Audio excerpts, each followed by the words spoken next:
બને રહો.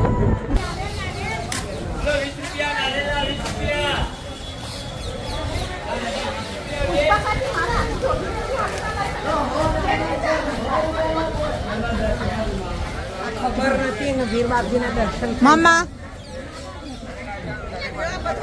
ફટાફટ લેટ નહીં તો જ પાર કરશે. ગુજરાતમાં કદાચ માણસોના ઘર નહીં હોય એટલા જ મંદિરો હતા હશે મને એવું લાગે છે. અને મંદિરના નામે લોકો એટલું બધી રીતે લૂંટતા હોય છે. તમારામાંથી કોને કોને એવું લાગે છે? અને અમે લોકો અત્યારે આવ્યા છીએ મગરવાડા. અહીંયા શિવજીનું મંદિર છે. અને હું ફેક્ટ કહું છું કે હું ભગવાનમાં એટલું બધું માનતી નથી. તમે આજુબાજુ જોઈ શકો છો. પહેલાં ક્લિપમાં સાંભળી પણ લીધું કે શ્રીફળ, પ્રસાદી, કંકુ બધી જ વસ્તુઓનો એક વેપાર કરી નાખ્યો છે, બરાબર. અને ભગવાનના નામે તો ખબર નહીં શું અને શું ચાલતું હોય છે. પણ મમ્મી લોકોની બધાની બહુ ઈચ્છા હતી તો અમે લોકો બધા આવી ગયા છીએ. રસ્તામાં અંબાજી જઈ રહ્યા છીએ અને આ રીતે બધા ટેન્ટ્સ દેખાય છે. અને થોડું દૂર હતું ત્યાં તમે જુઓ કે હું ઝૂમ કરીને બતાવું છું. આ પર્વતો અને ભાદરવી પૂનમ આવવાની છે. આ ભાદરવો મહિનો ચાલી રહ્યો છે. આજે છે 5. અને આ રીતે બધા ત્યાં ડુંગરિયાળ એરિયા જ હોય છે. અને અમે બે ગાડી લઈને નીકળ્યા હતા, 2 ઇકો લઈને નીકળ્યા હતા, જેમાં અમે લોકો 8-7 જણા જેવા છીએ. અને બીજી ગાડીમાં પણ સેમ એટલા જ જણા હતા. તો મમ્મી લોકોને તો જો એમની વાતો જ ખતમ થતી નથી. અને તમે લોકો એન્જોય કરો સફરની મજા. અને હા, એક વાત કહેવાની છે કે મેં યુટ્યુબ સ્ટુડિયો ડાઉનલોડ કર્યું છે હમણાંથી. હું નોટિસ કરું છું કે ઘણા લોકો મારો વિડીયો જોઈ રહ્યા છે. 67% લોકો છે કે જે વિડીયો જોઈ રહ્યા છે પણ સબસ્ક્રાઈબ નથી કરતા.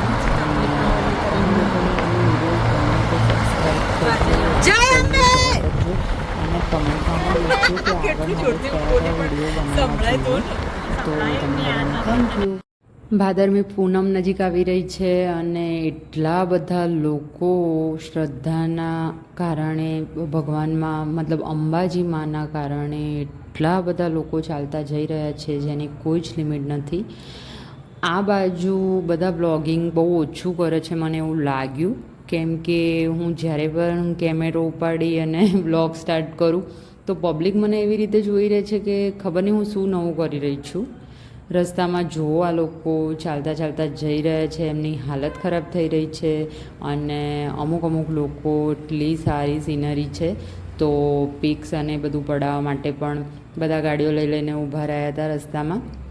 અમે લોકોએ તો ક્યાંય જ સ્ટોપ કર્યું નહોતું, કેમ કે ટોટલ 4-5 જગ્યા પર જવાનું હતું અને ઓલરેડી સવારે લેટ થઈ ગયું હતું. જો આ લોકો ગ્રુપમાં બધા ફોટોઝ પડાવી રહ્યા છે. અને આ રીતની ગ્રીનરી હોય તો કોઈ પણની ઈચ્છા થઈ જાય કે આપણે ફોટો ક્લિક કરાવી દઈએ. અને ફટાફટ આપણે એન્ટર થઈશું અંબાજીમાં, કેમ કે એ રસ્તો બહુ લાંબો છે અને તમને બધાને કંટાળો ના આવે એના માટે હું શોર્ટ ક્લિપ જ લઈશ.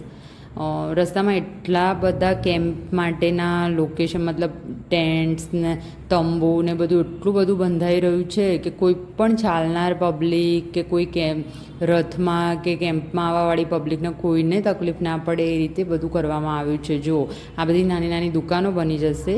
જે લોકો અંબાજીમાં આવતા હશે રેગ્યુલર એ લોકોને ખબર પડશે. હું તો ઘણા વર્ષો પછી ગઈ હતી. આ ઓરેન્જ કલરની છે એ બધી શોપ છે. એ ધીમે ધીમે એમનું કામ ચાલી રહ્યું છે અને પહોંચી ગયા છે અંબાજી.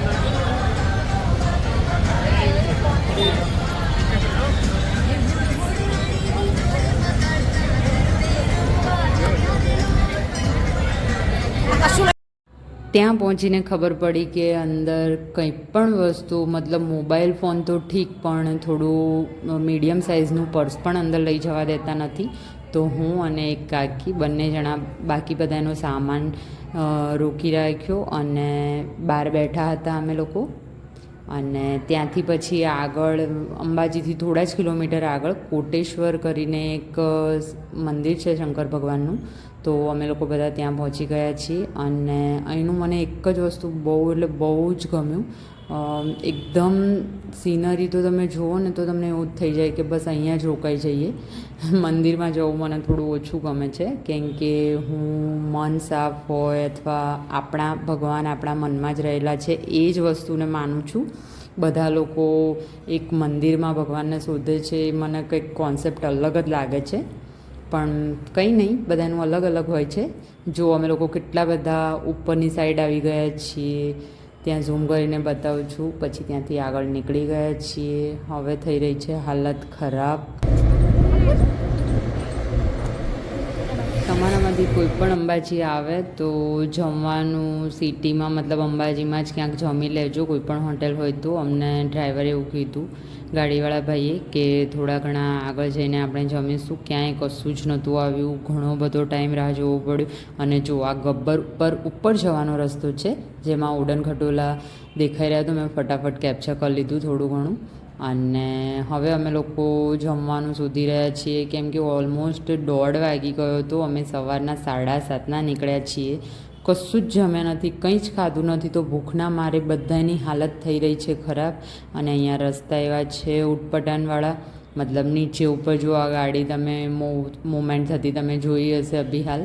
અને અહીંયા જે જગ્યા પરથી અમે લોકો બહાર નીકળી રહ્યા છીએ ત્યાં મને નથી લાગતું કે ખાસ કોઈ જતું હશે, કેમ ગાડીઓમાં ઉતરીને અને ફોટા પડાવો. મસ્ત છે, માતાજી લાગશે છે. ફોટા પાડ હા બોલો આ બાલારામનો રસ્તો આપણે ચિંટુડો હોય इस गाड़ी में बहुत मजा आ रहा है। ફાઇનલી એક જગ્યા પર અમે લોકો ઊભા રહી ગયા હતા અને બહુ નાનું સી જગ્યા હતી, ઢાબા જેવું. અને ત્યાં લોકો કહેશો એ અમે લોકો તાજું બનાવીને તમને આપીશું. અને ત્યાં પૂછ્યું તો ખબર પડી કે મેન્યુમાં જેટલી સબ્જી હતી ને એમાંથી 4 કે 3 જ સબ્જી એ લોકો જોડે અવેલેબલ હતી. અને એટલું કોમેડી થયું, કોઈ જ હાલત નથી કંઈ જ બોલવાની કોઈની, કેમ કે ભૂખ એટલી બધી લાગી હતી કે જે આપો એ બધું જ ખાઈ જઈશું, પણ જલ્દીથી પ્લીઝ અમને લોકોને જમવાનું આપો. એટલી હાલત ખરાબ થઈ ગઈ હતી કે ના પૂછો વાત. અને મમ્મી તો એટલું કોમેડી કરતી હતી ને. લોકો જોડે કોઈ પણ જાતની શાકભાજી અવેલેબલ નથી. એમ કીધું ભીંડી મસાલા તો કે ભીંડા નથી, ચણા મસાલા તો કે ચણા નથી. કરવું તો કરવું શું હવે, જે આવે ખાવાની વાત પનીર કોઈ નહીં. મેં તો કોઈ બધાના કરંડિયામાં 500 બટાકા લાગ્યા છાબડાઓમાં. આ રોહિત સિકા ચો લાઈન બેહાડ્યા, પછી શાકભાજી તો છે જ નહીં કે. પણ પાછા કે તાજું બનાવીને ખવડાવે છે.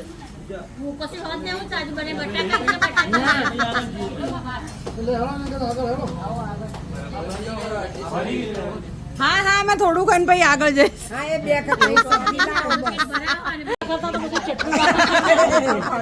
ચોળી જેવા હો પાછા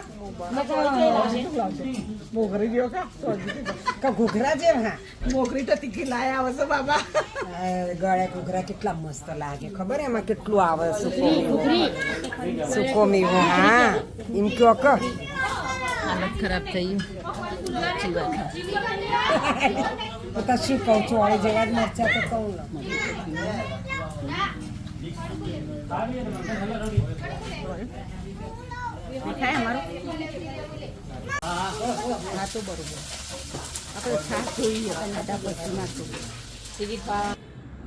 પનીરનું શાક આવ્યું, પણ એવું લાગે છે કે સેવ ટામેટા અથવા સેવ ડુંગળીનું શાક હશે, કેમ કે ક્યાંય પનીર તો દેખાતું જ નહોતું.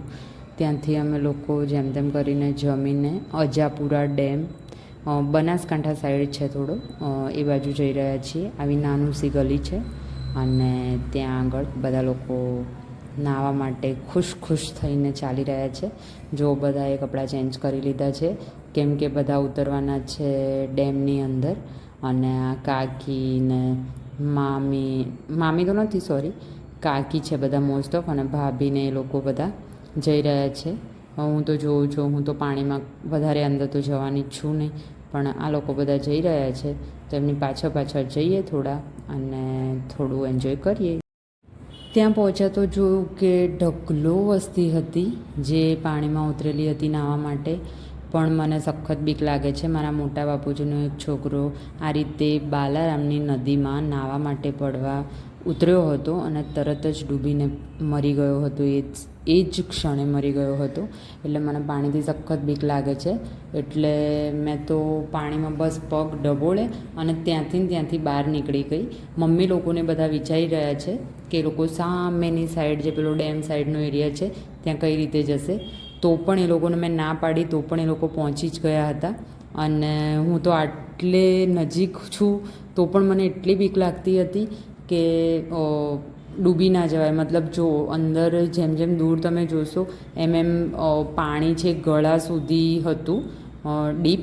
અને ઘણી જગ્યા પર ખાડા પણ હતા. તો એ લોકો બધાના હાથ પકડીને એકબીજાના હાથનો સહારો લઈને ધીમે ધીમે નીકળ્યા હતા.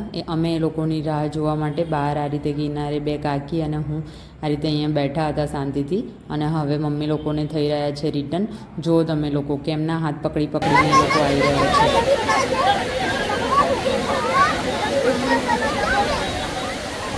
જો કાચી આવે જોજે પાણી જો ખાલી ઊંચા હતો એ જોજે.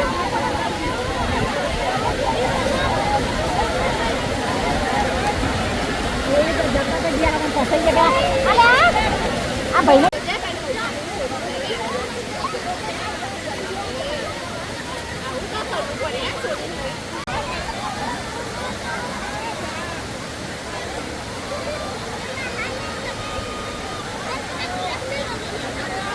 હવે ઉભા રહો.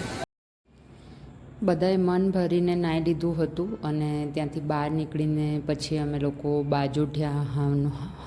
બાજોઠિયા શંકર ભગવાનનું મહાદેવનું એક મંદિર છે ત્યાં આગળ ગયા હતા. આજના પૂરા વ્લોગમાં તમને અલગ અલગ જગ્યાના મંદિરના જ દર્શન થશે તો તમે લોકો બોર ના થઈ જતા અને વ્લોગમાં કન્ટિન્યુ કરજો. તો કોઈ વાર ભક્તિ કરી લેવી પણ જરૂરી હોય છે. મમ્મી એવું ઘણી બધી વાર કહેતી હોય છે કે ભગવાનનું નામ લેવામાં કંઈ જ વાંધો નથી. હા, તો ભગવાનનું નામ તો લેવું જ જોઈએ. અને મને તો એમ થાય છે કે આ લોકોમાં આટલી એનર્જી આવે છે ક્યાંથી? કેમ કે બધાની એજ ઓલમોસ્ટ 50 to 55+. 2-4 ભાભી અને કાકી લોકોને છોડીને બધા મમ્મી અને એક માસી હતા, બધા રિટાયર્ડ હતા. અને તો બી એટલી એનર્જીથી એ લોકો ચાલતા હતા, પગથિયા ઉતરતા હતા અને બધી જ જગ્યા પર એન્જોય કરતા હતા. એ જોઈને જ આપણને તો મન ખુશ થઈ જાય અને એમ થાય કે આપણે આટલી એજમાં પણ કંઈ નથી કરી શકતા.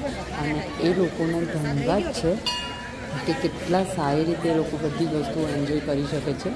અને ઘણીવાર આપણા વડીલોને ગમે એવું કરવું પણ સારું લાગે છે મનને થોડું.